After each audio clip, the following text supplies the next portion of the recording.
Today, I'm going to explain a book titled Measure What Matters: How Google, Bino, and the Gates Foundation Rock the World with OKRs. OKR stands for Objectives and Key Results. It is a tool for goal management and performance evaluation. Before we get started, please hit on the subscribe button below to stay updated. When we talk about performance evaluation, you might immediately think of KPIs or key performance indicators.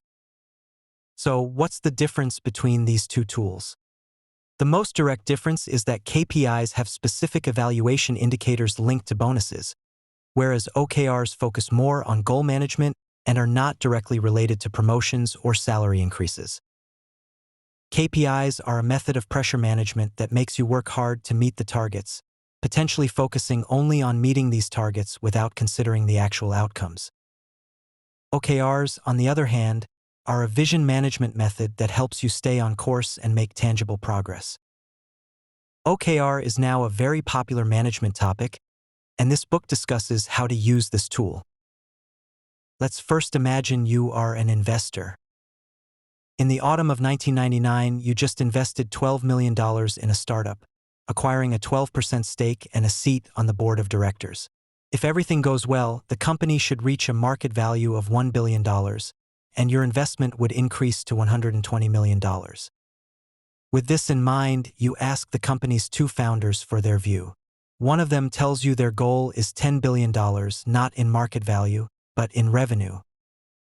This means the company's market value would need to reach $100 billion, nearly 100 times more than you imagined. How would you feel hearing this? This was the real scenario John Doerr experienced when he met with Google's founders, Larry Page and Sergey Brin. Doerr is a legendary venture capitalist in Silicon Valley, known as the Michael Jordan of venture capital. He is currently a partner and chairman at Kleiner Perkins, an early investor, and board member of many companies, including Google and Amazon. He also served on the White House Employment and Competitiveness Council during the Obama administration, having significant influence in both the business and political spheres in the United States. However, Doerr was somewhat surprised by Page and Brin's thoughts. He knew they had the technology, ambition, and entrepreneurial drive but lacked management experience. Thus, Doerr introduced the OKR management method to Google. From Google's founders, Page and Brin, to every Google employee, the practice of publishing and adjusting both company and personal OKRs quarterly has continued to this day without interruption. Every employee at Google voluntarily posts their OKRs on their web pages for all to see. If your web page is blank, you would feel embarrassed. In this somewhat serendipitous way, as Google evolved from a unicorn to an internet giant, OKRs became a significant driving force. Why was Doerr so familiar with OKRs? OKR was initially created by Andy Grove, the legendary CEO of Intel. Doerr learned about OKRs from Grove during his time at Intel in the 1970s. Doerr has consistently used OKRs throughout his career and has introduced this tool to the companies he has invested in. In this book, he also shares numerous cases of achieving outstanding results using OKRs. Next, I will explain this book in two parts. The first part details the OKR tool, and the second part explains how to use OKRs. Part 1. What is OKR? Firstly, OKR stands for Objectives and Key Results. Objectives are what you want to achieve, addressing the what question and providing direction. Key results are how you will achieve the objectives, addressing the how question and serving as measurement criteria. Let's examine these two keywords. Setting objectives isn't difficult. Every organization and individual has goals. However, setting the right objective is not easy. Before answering what, you must determine why you are setting this objective and find its sense of meaning. Many companies set sales or profit targets, but a number alone cannot truly motivate people. Once an objective has meaning, the entire team will forge ahead relentlessly. Doerr was deeply impressed by one company he invested in, which used big data to manage employee health information for its clients. The founder, Jeannie, who had worked at Google Health, committed herself to a project that was not economically significant. At that time, the company had only 15 people and many other tasks, yet she managed to secure the U.S. federal Medicaid project, overcoming numerous difficulties to complete it within a year. Initially, Doerr did not understand her reasons, but later he learned why Jeannie was so driven.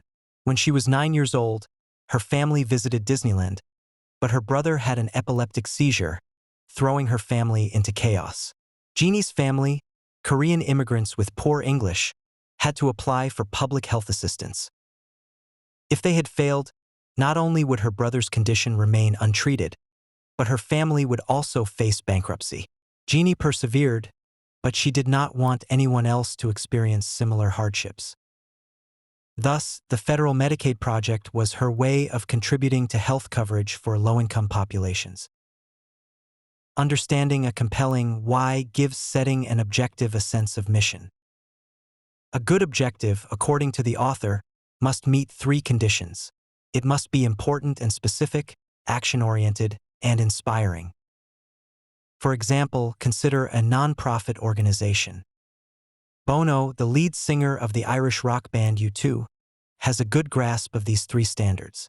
He founded a charity organization with the initial intention of battling global poverty and disease issues.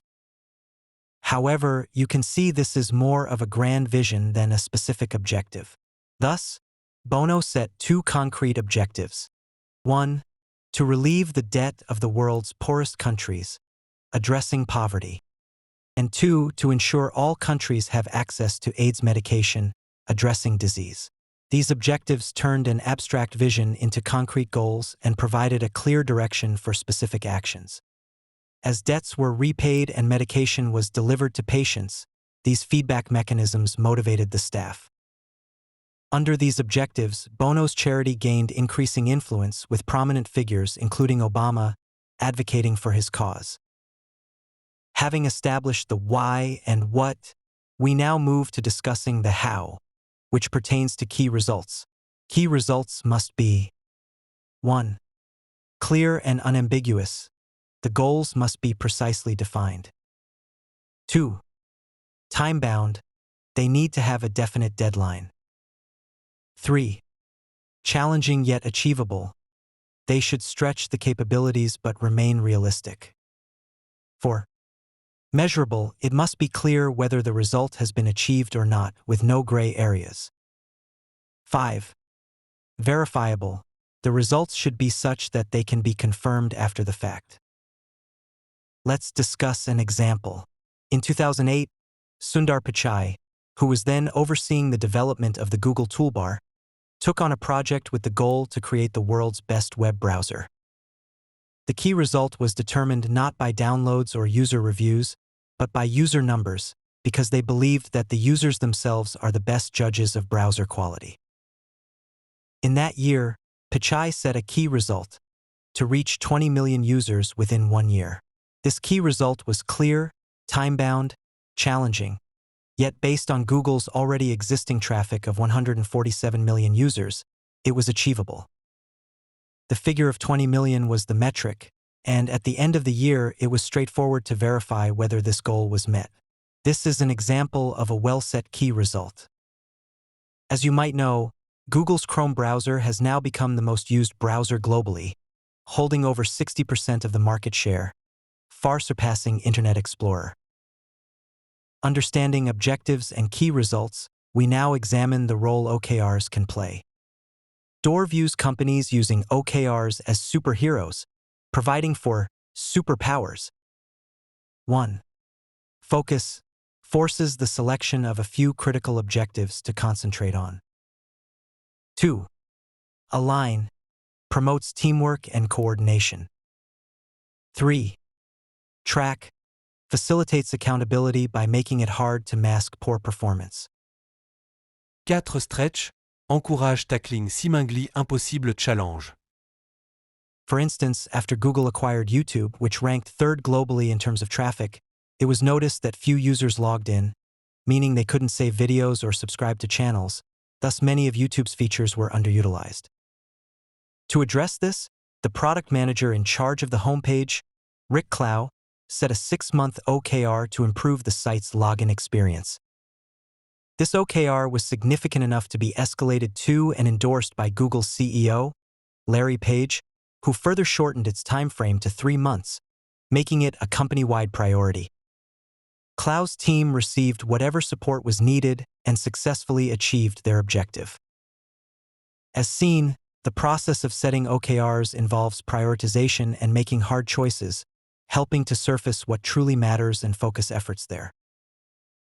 OKRs also facilitate team alignment because they require transparent communication. Once set, OKRs must be publicly declared within the organization, ensuring everyone knows what others are focusing on. For instance, Doerr himself would write his objectives on paper and post them on a board by his desk, visible to anyone passing by. When everyone's objectives are clear and visible, it greatly reduces the costs of communication. This principle was effectively utilized by MyFitnessPal after its series of funding, helping it address numerous engineering team requests by setting clear, coordinated OKRs across departments. The third superpower of OKRs is accountability. With clear and specific key results, it's difficult to obscure underperformance. For example, the Gates Foundation, established with $20 billion, spends at least $1 billion annually. They adopted OKRs to assess the impact of their expenditures, such as their goal to eradicate guinea worm disease in Africa, setting yearly key results focused on reducing the number of cases. The disease's incidence dropped from over 7,500 cases in 2000 to just 22 in 2015, demonstrating effective progress toward eradication. The fourth superpower, stretch, motivates organizations to reach beyond perceived limits.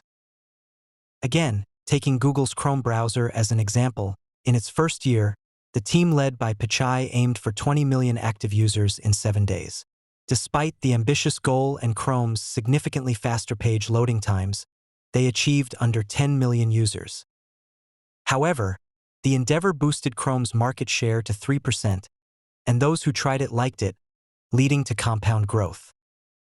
Subsequently, the target was raised to 50 million users the next year, and through continuous effort and innovative marketing strategies, including TV ads, they progressively reached their increasingly ambitious goals, eventually achieving over 100 million active users.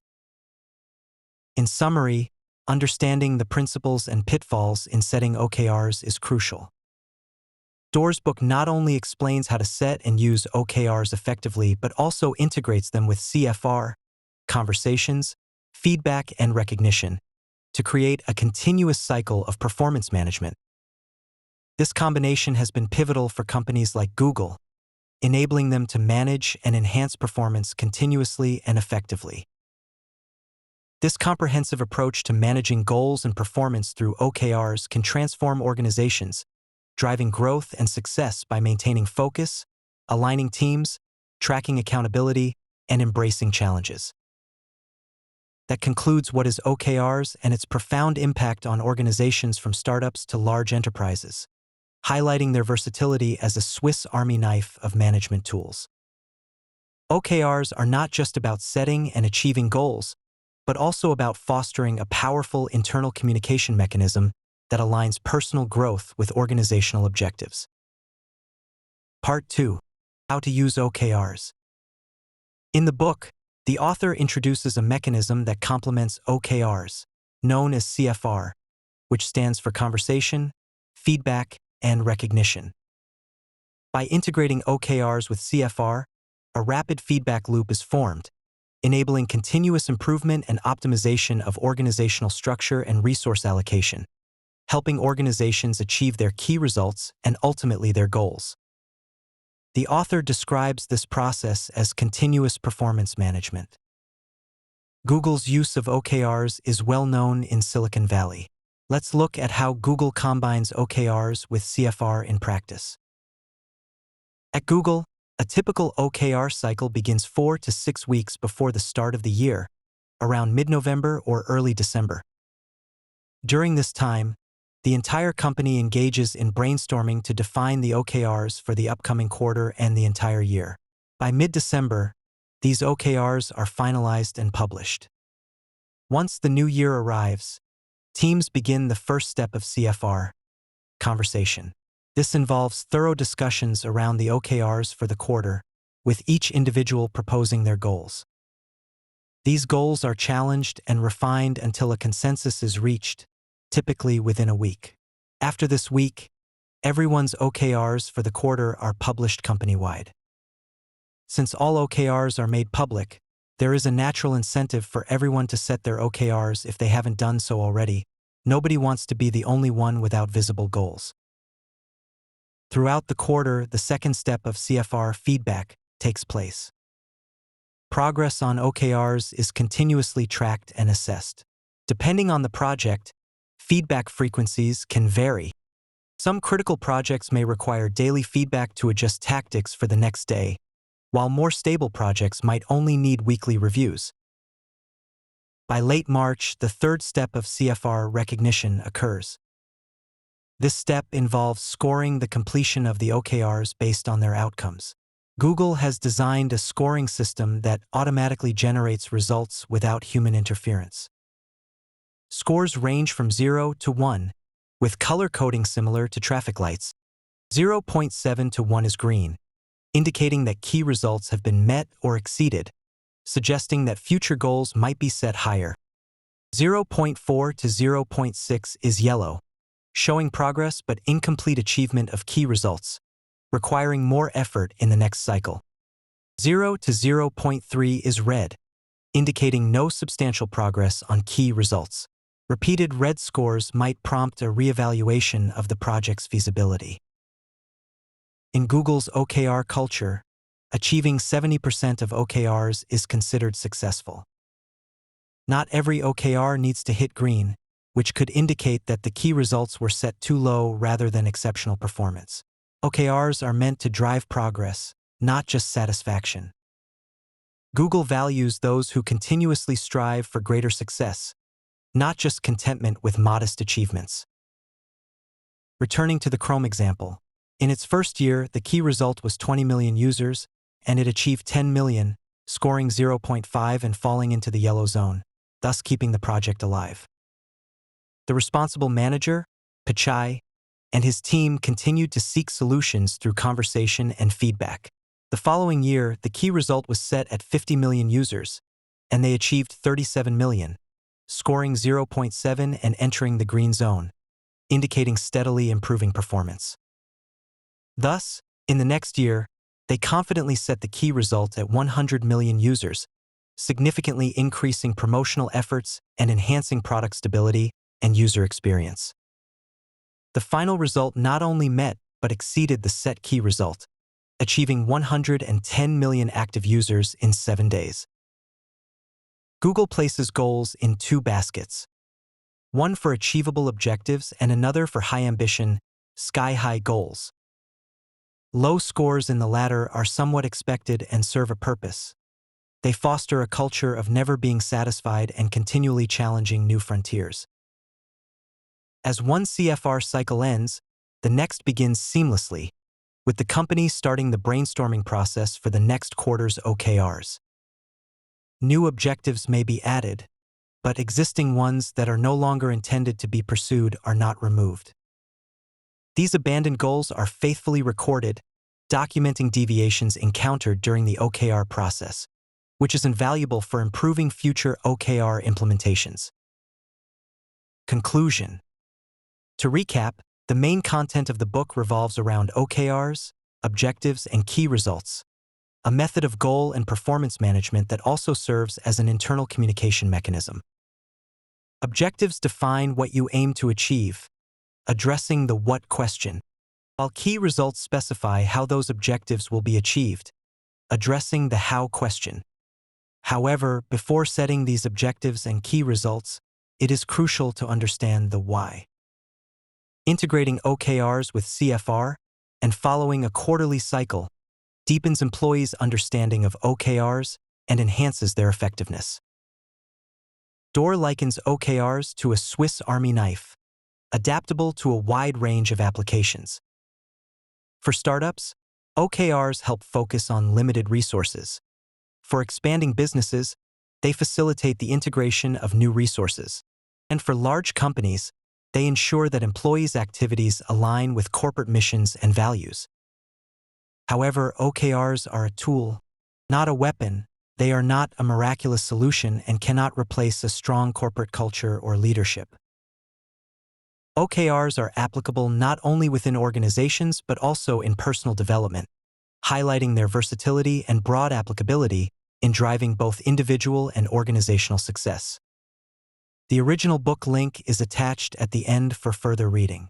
You can also click the share button below the video to share this book with your friends. Congratulations, you've just finished another book.